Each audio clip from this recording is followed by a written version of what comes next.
Assalamualaikum warahmatullahi wabarakatuh.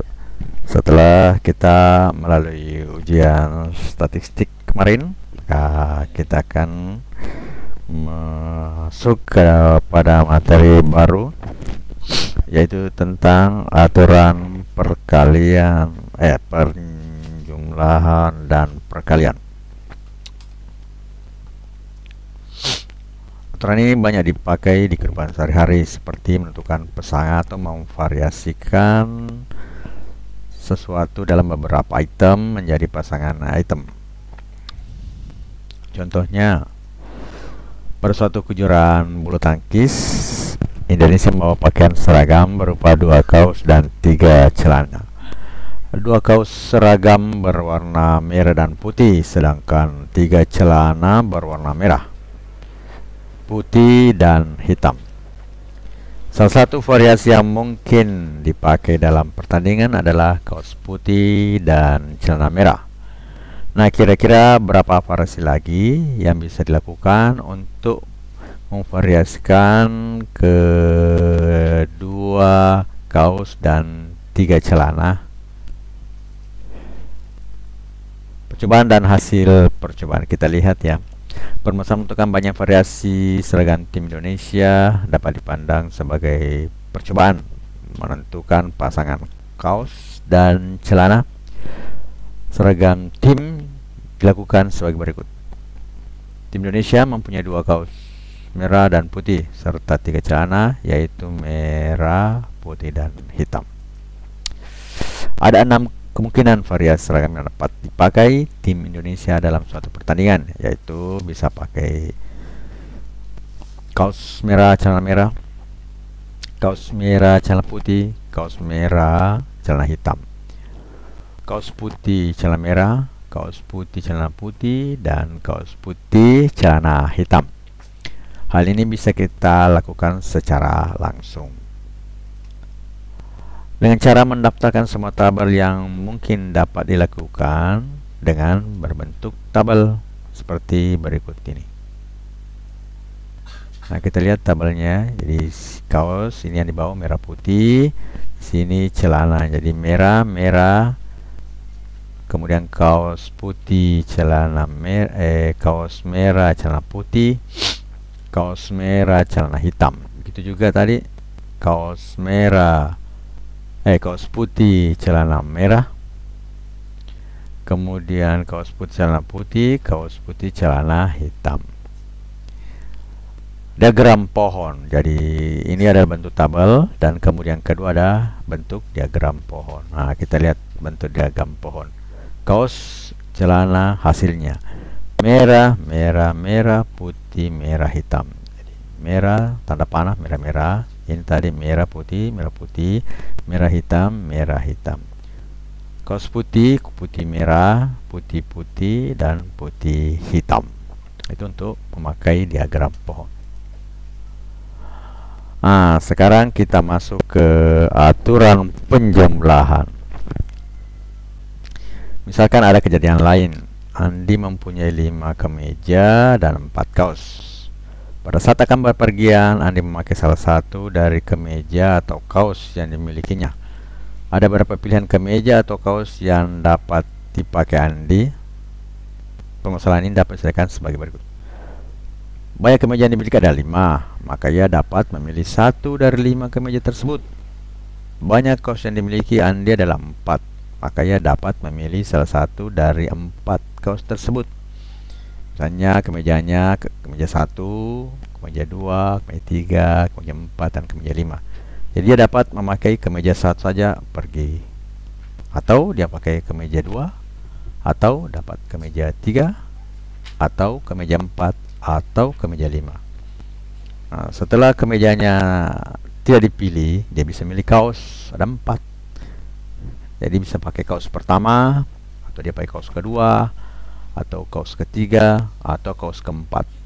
Jadi banyaknya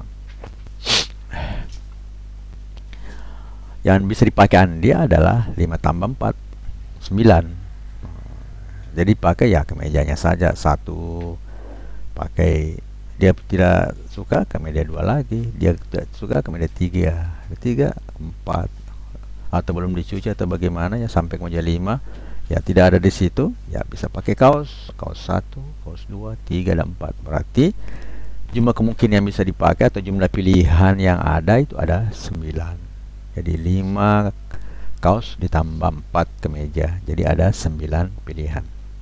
Permasalahan di atas diselesaikan dengan aturan penjumlahan, ya jumlah saja, tidak ada hubungannya. Yang jelas mau pakai kaos ya kaos saja.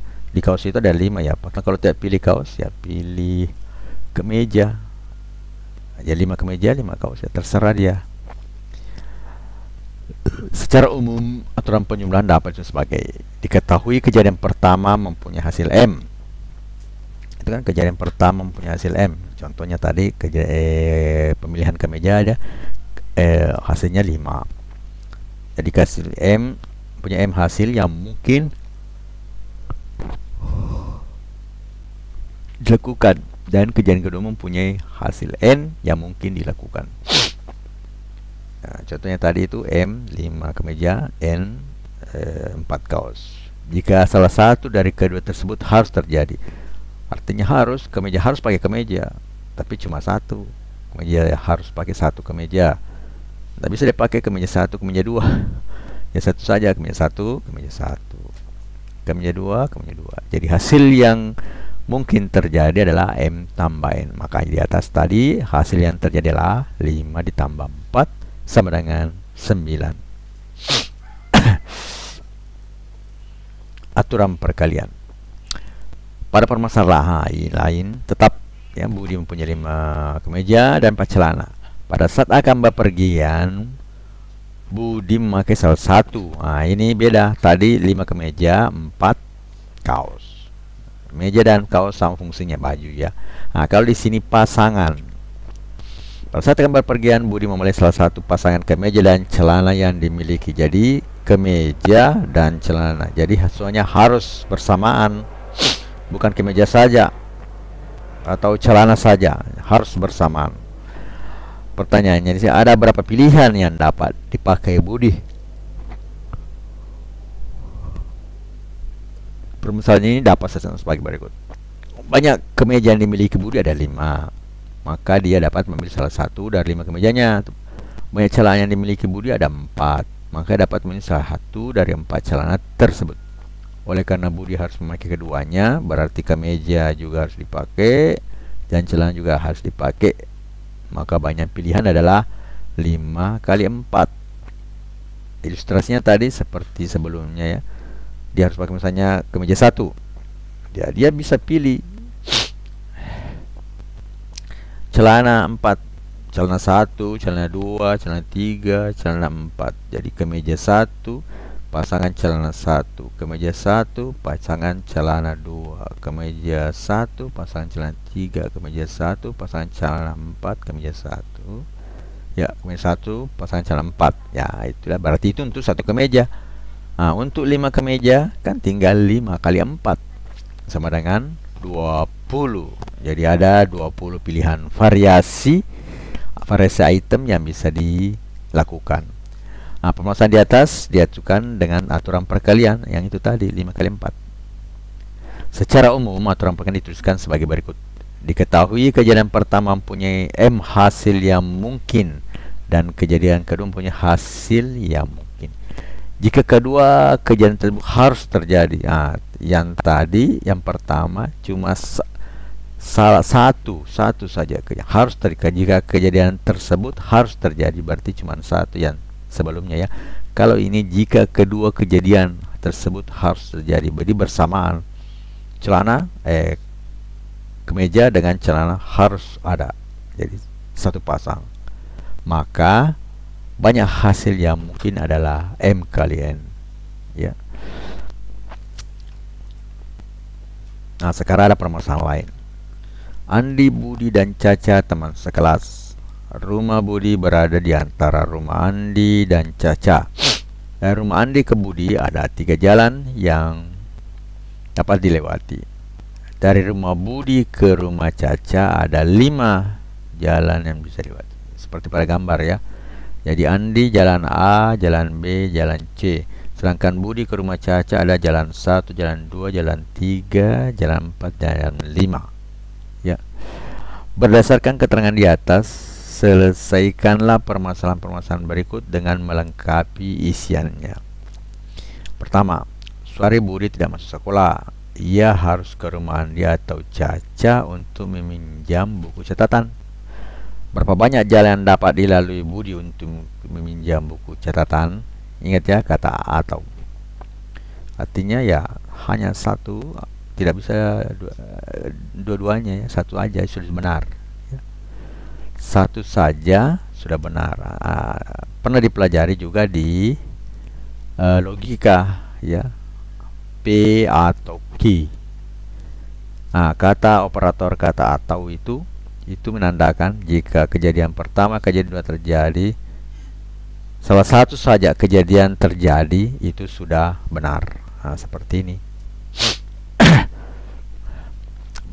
Nah, di sini katakan pertanyaan A, berapa banyak jalan yang dapat dilalui Budi untuk minjam buku catatan?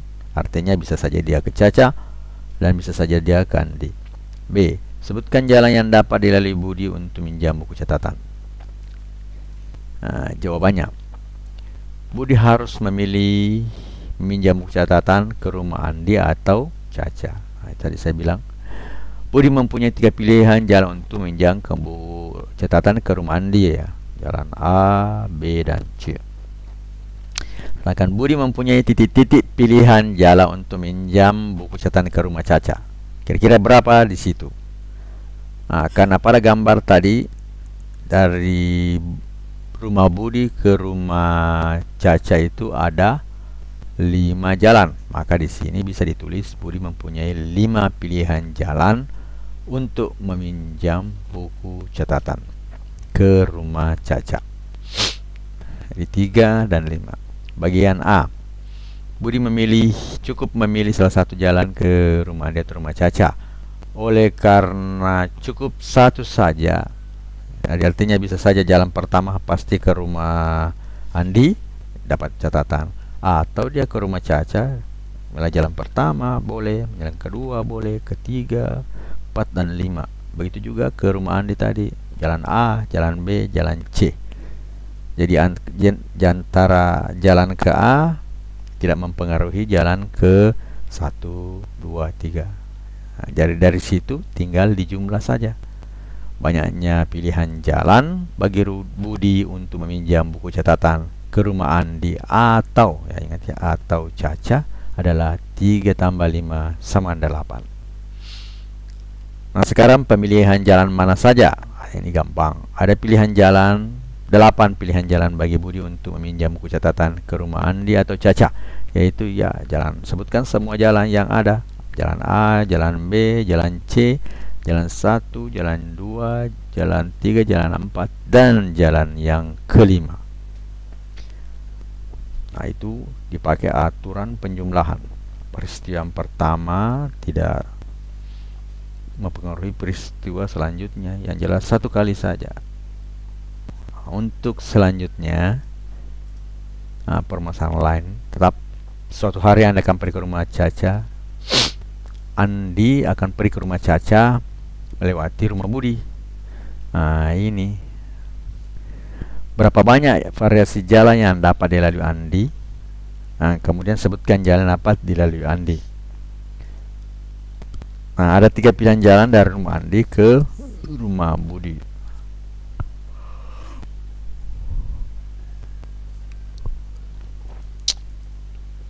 Ada 5 pilihan jalan dari rumah Budi ke rumah Caca. Yang A, berapa yang harus dia lewati? Andi harus melewati jalan ke rumah Budi, ada 3 pilihan. Berarti bisa jalan A. Kemudian setelah ke dekat rumah Budi, dia melanjutkan memilih jalan 1, berarti jalan A1. Bisa juga jalan 2, berarti jalan A, jalan 2.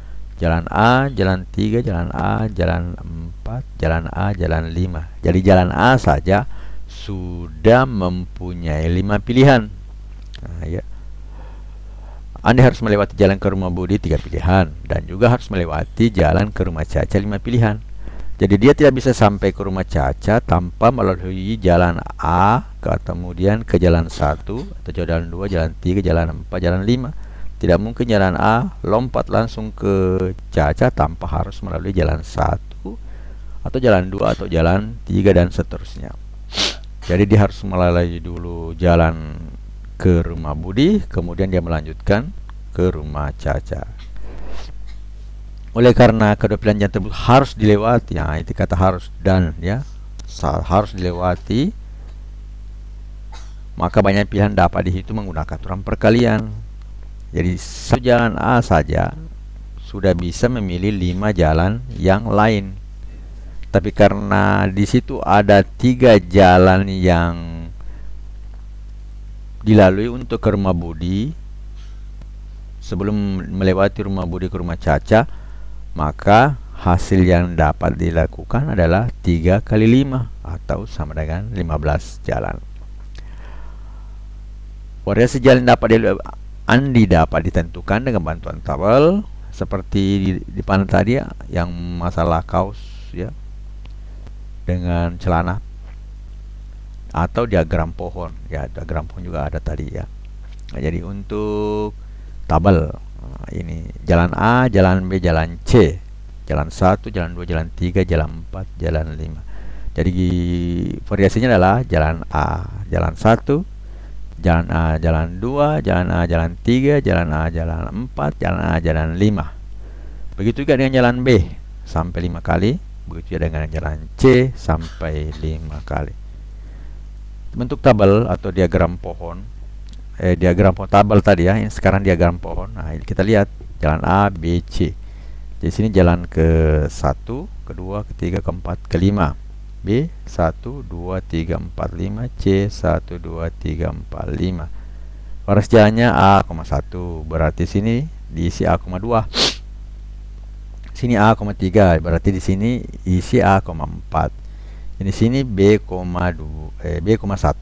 kemudian B,2, B,3, B,4, B,5. Kemudian di atas sini C,1, jalan C,2, C,3, C,4, dan C,5 ya. Jadi sudah kita jawab pertanyaan bagian A dan B dari aturan perkalian. Jadi tadi sudah ada aturan penjumlahan. Jalan yang pertama tidak terpengaruh ya, harus dipilih satu saja jalan. Sedangkan yang kedua ini aturan perkalian dipakai. Kenapa? Karena dia harus melewati 2 jalan. Nah, pilihan untuk jalan yang pertama yaitu dari jalan Andi ke rumah Budi itu ada 3. Kemudian dari jalan rumah Budi ke rumah Caca ada 5. Nah, sedangkan tujuan dari Andi itu adalah ke rumah Caca, maka dia dapat melalui 15 jalan yang berbeda. Ya, saya kira sampai di sini dulu pertemuan kali ini. Sampai jumpa pada pertemuan berikutnya. Assalamualaikum warahmatullahi wabarakatuh.